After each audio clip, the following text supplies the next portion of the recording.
Every morning, your dog wakes up and does the same thing. They find you.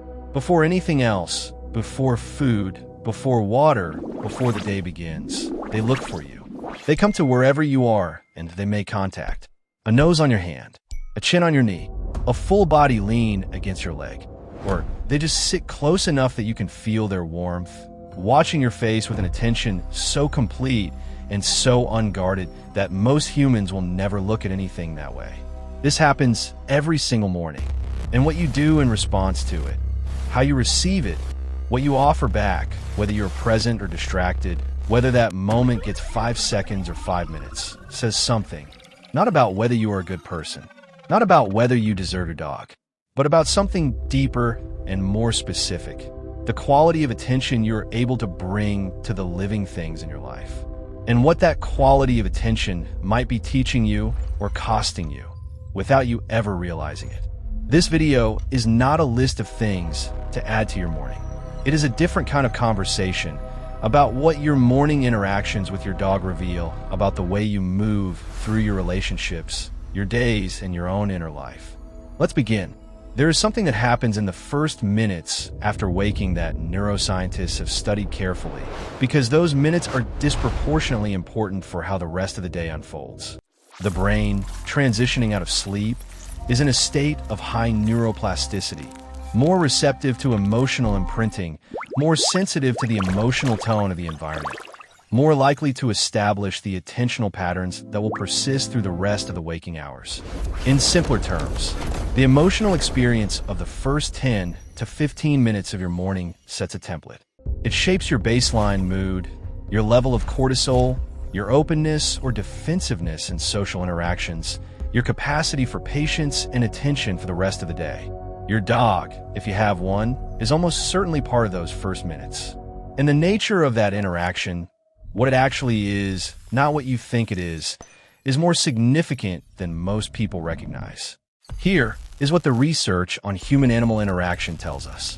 Physical contact with a dog, petting, holding, gentle interaction, produces measurable increases in oxytocin in both the human and the dog.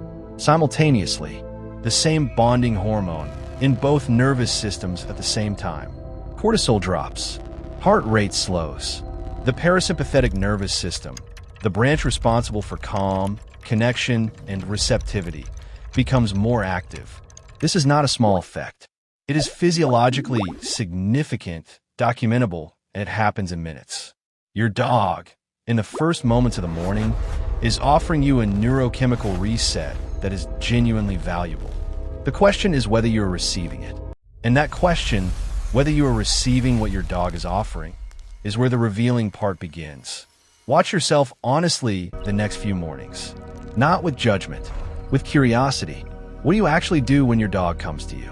If you're like most people in most modern mornings, there's a good chance you do something like this.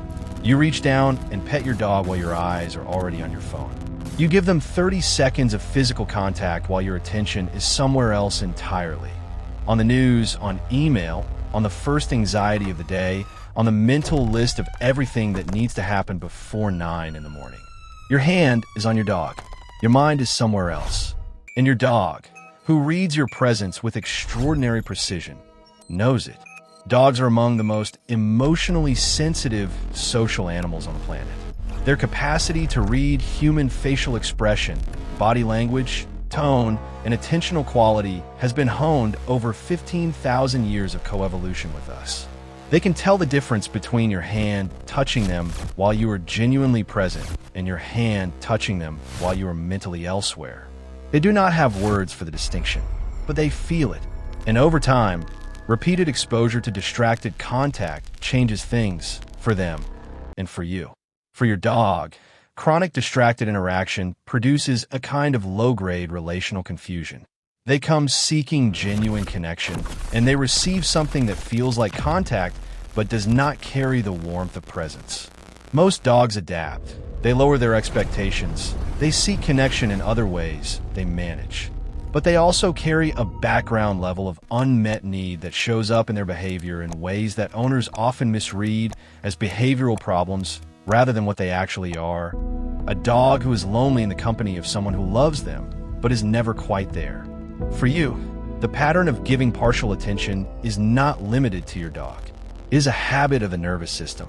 It is the way you have learned to move through relationships and moments, present enough to technically be there, distracted enough to never fully arrive. And the morning when this pattern is most visible and most formative is where it either gets practiced again or gets interrupted. The owner who puts the phone down and spends 5 minutes genuinely present with their dog in the morning is not just being good to their dog. They are practicing something. They are training their attention, the actual capacity to be with something fully, without agenda, without the pull of what else needs to happen, in the one context where that training is completely natural and completely mutual. Because your dog is not asking you to meditate. They're not asking you to perform mindfulness. They're just being with you, offering their full attention, and the simplest and most honest response is to offer yours back. That exchange, full presence meeting full presence, is something that most people experience rarely in adult life. The conversations we have are usually instrumental. The time we spend with others is usually organized around what needs to get done. The moments of genuine, unstructured, mutual attention, just being with someone without purpose beyond the being, are increasingly rare. And we are the worse for it. Your dog, every morning, is offering you exactly that. The question of whether you take it is the question of whether you still know how. Now let's talk about something more specific. Because the mornings with your dog are not all the same, and the variations tell different things. The owner who rushes the morning, who opens the door, lets the dog out, fills the bowl, and is out of the house in 12 minutes without a moment of actual contact. That morning says something. Not that this person is a bad owner. They may be a deeply loving owner who is also chronically stretched too thin. But the morning says that there is not enough margin, not enough space between the demands of the day and the beginning of it. And a life without margin, without the space to receive what the small moments are offering, tends to be a life where the important things keep getting deferred until the conditions are better, and the conditions never quite become better enough.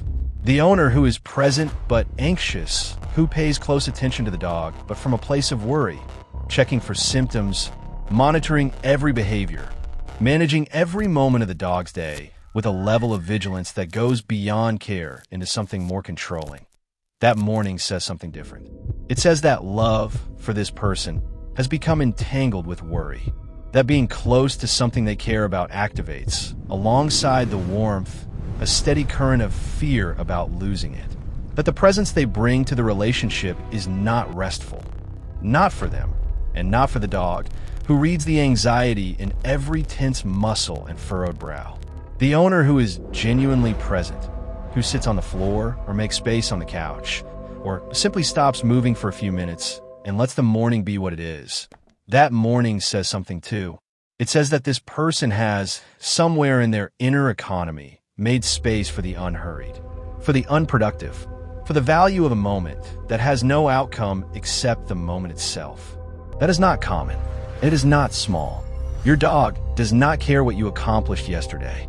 They do not care about your productivity, your social status, your professional reputation, or any of the metrics by which the world evaluates you. They care that you are here, right now, available and warm, and making contact with them in this specific morning of their specific life. That is a kind of love that is almost impossible to earn and completely impossible to fake. And it is offered to you freely, every morning, by an animal who has no other agenda. What you do with it reflects not your worth as a person, but your current relationship with presence, with the unhurried, with the ordinary moments that turn out, accumulated across a lifetime, to be the substance of a life. Here is a question worth sitting with. Not to produce guilt. Guilt is not useful here, but to produce honest observation. When was the last time you were fully present with your dog in the morning? Not touching them while thinking about something else. Not near them while scrolling. Actually present. Your attention genuinely on them, on the warmth of contact, on their face, on the specific texture of this moment in this morning. If you cannot remember, that is information. Not condemnation. Information. And if you want to change it, the change is not complicated. It is one of the simplest things available to you. Tomorrow morning, before the phone, before the news, before the mental list begins assembling itself, find your dog.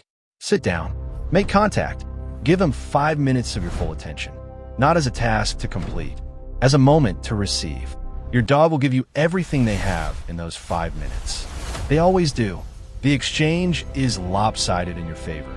You receive more than you give physiologically and emotionally every time you fully show up for it. The morning interaction with your dog is one of the few places in adult life where presence is both effortless in its direction and genuinely restorative in its effect. You do not have to manufacture the love. It is already there. You just have to show up for it. Your dog is waiting. They have been waiting since the moment they heard you begin to wake. And they will wait patiently and without complaint for as long as it takes.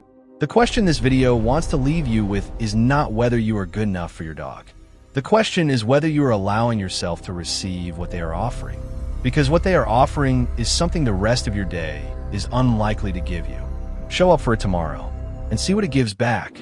If this video resonated with you, give it a like and share it with someone who has a dog and needs to hear this. Subscribe for more honest, human conversations about the things that matter. Your dog is the most present being in your life. Let them teach you something.